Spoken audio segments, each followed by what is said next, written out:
Assalamualaikum warahmatullahi wabarakatuh.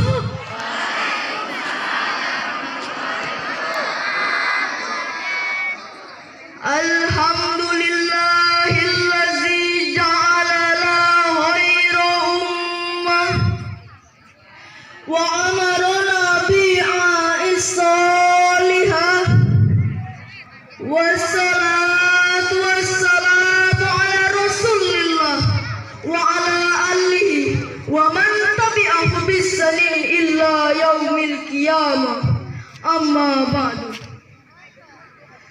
Bapak Ibu Dewan Juri yang saya muliakan, hadirin beserta teman-teman seperjuangan, calon-calon pemimpin masa depan yang saya banggakan. Indah pelangi di senja hari ketika terlihat semuanya terpikat.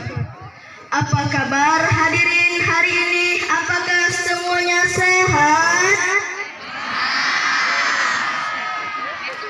Alhamdulillah. Hadirin sahabat Iqra yang dimuliakan oleh Allah, bersyukur kita kepada Allah Ta'ala karena Allah lah yang ciptakan langit dan bumi yang berlapis-lapis. Dari sana Allah turunkan hujan yang deras maupun gerimis. Bahkan Allah juga yang menciptakan wanita yang merupakan salah satu makhluk yang misterius. Rambutnya ikal bergelombang bagaikan ukiran keris. Alis matanya rapi laksana semut yang tengah berbaris-baris. Buluh matanya lentik. Aduhai, sungguh indah untuk dilukis. Hadirin, inilah potret kekuasaan kebesaran Allah yang patut kita syukuri. Perlu kita ketahui hadirin bahwa orang-orang yang pandai bersyukur hidupnya akan makmur. Orang-orang yang pandai bersyukur akan diberikan keberkahan umur.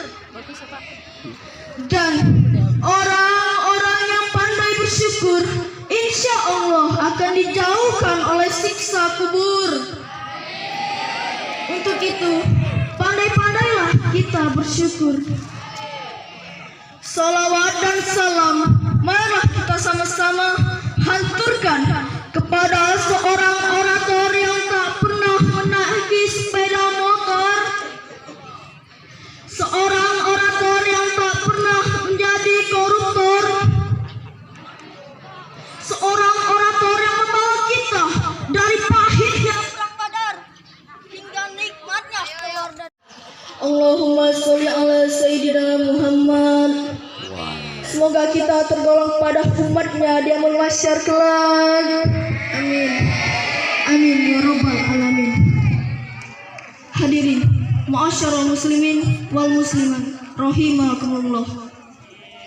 Berdirinya saya di sini bukanlah untuk memamerkan wajah saya yang tampan ini, melainkan berdirinya saya di sini untuk menyampaikan tausiah saya yang bertema Generasi Qurani Penyelamat Indonesia.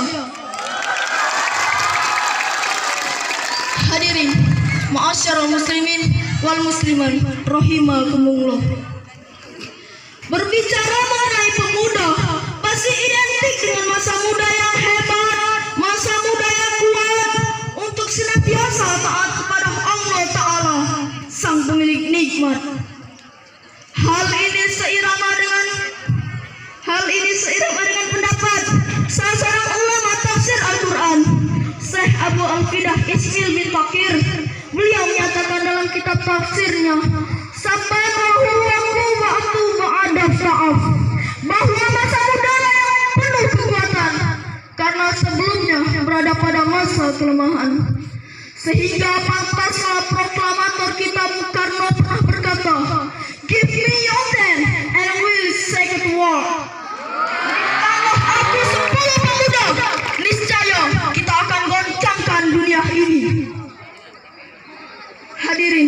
rahimakumullah. Masa muda merupakan nikmat dari Allah Ta'ala, di mana kita sebagai pemuda dianugerahi fisik yang kuat. Juri yang saya ta'azimi, hadirin hadirat rahimakumullah. Semoga kita menjadi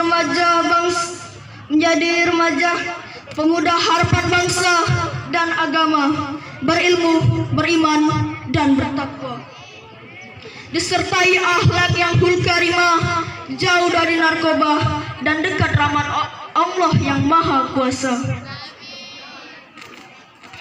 sehingga hidup bahagia di dunia terlebih kelak di akhirat. Amin ya Allah ya Rabbal Alamin. Demikianlah materi yang dapat saya sampaikan. Mohon maaf apabila ada kesalahan atau kealfaan. Cukup hidup sendirian tanpa kekasih.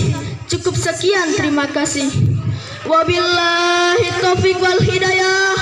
Wassalamualaikum warahmatullahi wabarakatuh.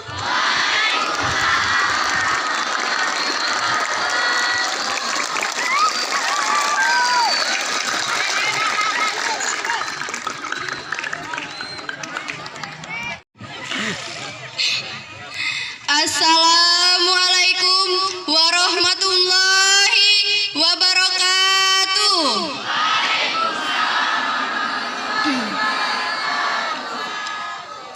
Bismillahirrahmanirrahim. Alhamdulillahirabbil alamin. Wassalatu wassalamu ala asrafil anbiya'i wal mursalin wa ala alihi wa sahbihi ajmain. Amma ba'du. Yang terhormat Bapak dan Ibu Dewan Juri beserta teman-teman yang saya hormati. Hadirin, marilah kita panjatkan kepada Allah Subhanahu wa taala, yang mana pada pagi hari ini yang cerah kita masih bisa berkumpul di lapangan SMP Negeri 5.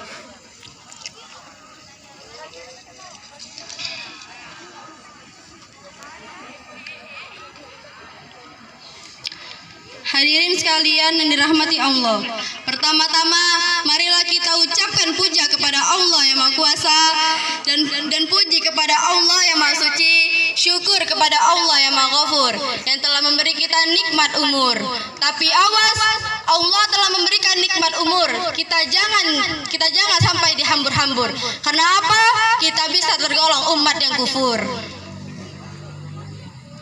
Yuk kita lebih baik bersyukur dan bersolawat kepada Nabi yang berbudi luhur beserta dengan sahabat-sahabatnya yang jujur, sehingga menjadikan umat Islam yang masyhur dan makmur. Alhamdulillah, kedua kalinya salawat serta salam semoga tetap tercurah limpahkan pada junjungan kita, Nabi pencerah zaman, pembawa kebenaran, Nabi Muhammad sallallahu alaihi wasallam. Hadirin yang disayangi Allah, perkenankanlah pada kesempatan kali ini saya akan menyampaikan ceramah dengan judul Generasi Quran untuk Kejayaan Indonesia. Negara Indonesia adalah negara yang berkembang. Sudah pasti Indonesia memerlukan pemuda-pemuda Indonesia yang berdasarkan iman dan takwa. Lalu bagaimana cara kita untuk membentuk generasi muda kita menjadi generasi penerus yang beriman dan bertakwa di zaman modern ini? Salah satu caranya adalah dengan membentuk generasi muda kita menjadi generasi Quran ini. Apabila generasi muda kita sudah menjadi generasi Quran, mereka akan menjadikan Al-Quran sebagai pedoman hidup mereka. Mereka akan meyakini, menghafal, serta memahami Al-Quran dan mengamalkannya dalam kehidupan sehari-hari. Bagus ya. Hadirin yang disayangi Allah, selain itu masih ada cara yang lain untuk generasi muda kita, yaitu dengan memperbaiki akhlaknya. Apabila pemuda-pemuda Indonesia berakhlakul karimah, sudah dapat dipastikan bahwa negara Indonesia akan menjadi negara yang maju, jaya dan sejahtera. Hadirin yang disayangi Allah, yang menjadi pertanyaan sekarang adalah bagaimana cara kita membangun akhlak pemuda Indonesia? Ya, cara yang tepat adalah dengan membekali mereka dengan ilmu-ilmu agama. Sejak kecil biarkanlah mereka mengenal agamanya. Ajarkan salat, sopan santun, dan alangkah baiknya agar mereka lebih mendalami ilmu agamanya. Hadirin yang disayangi Allah, sesuai dengan hadis Nabi yang berbunyi, innama bu'istu liyulitami makarimah akhlak, yang artinya sesungguhnya aku telah diutus untuk ke dunia hanya untuk menyempurnakan akhlak. Ingatlah bahwa akhlak adalah pondasi dasar untuk membangun generasi jiwa muda.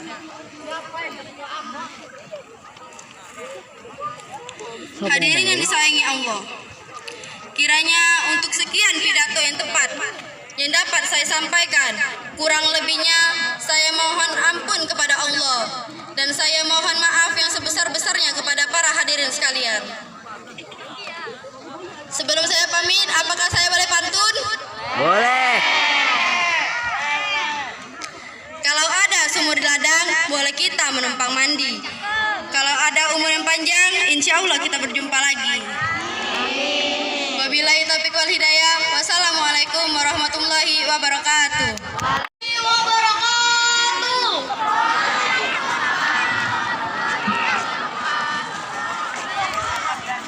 Yang terhormat kepada kepala sekolah Ibu Nurainun SPD MPD, Tinggal janjian di mana ketemu melalui teknologi sekarang.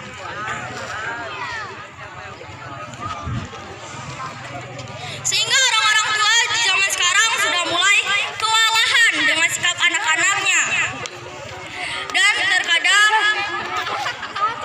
terkadang lepas contoh dari pengawasan kepura-puraan karena yang diucapkannya tak sesuai apa yang di hatinya.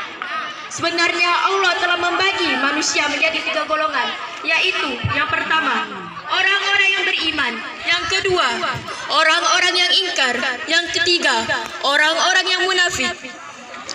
Pembagian ini mengarahkan kita untuk menghindari sifat ingkar atau sifat iman dan takwa, namun hanya di mulut saja, dengan mengatakan patuh kepada Allah namun tidak menjalankan apa yang diperintahkannya, sehingga kita menjadi munafik.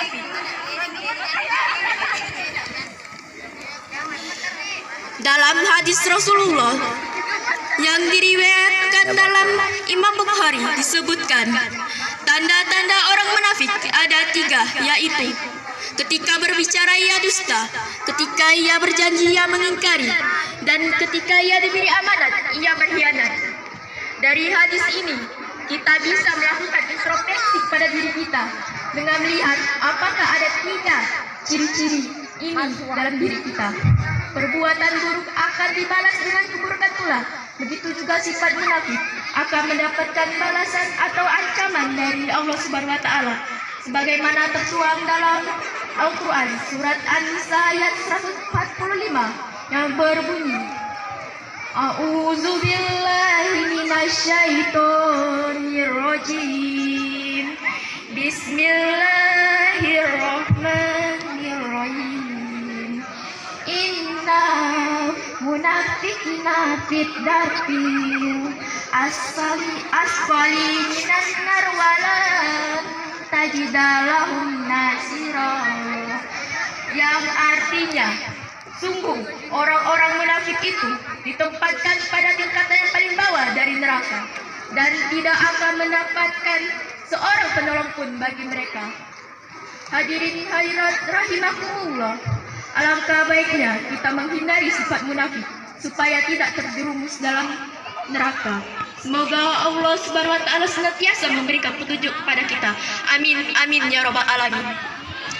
Mungkin ini saja yang bisa saya sampaikan. Kurang dan lebihnya saya mohon maaf. Kepada Allah saya mohon ampun. Wassalamualaikum warahmatullahi wabarakatuh. Waalaikumsalam.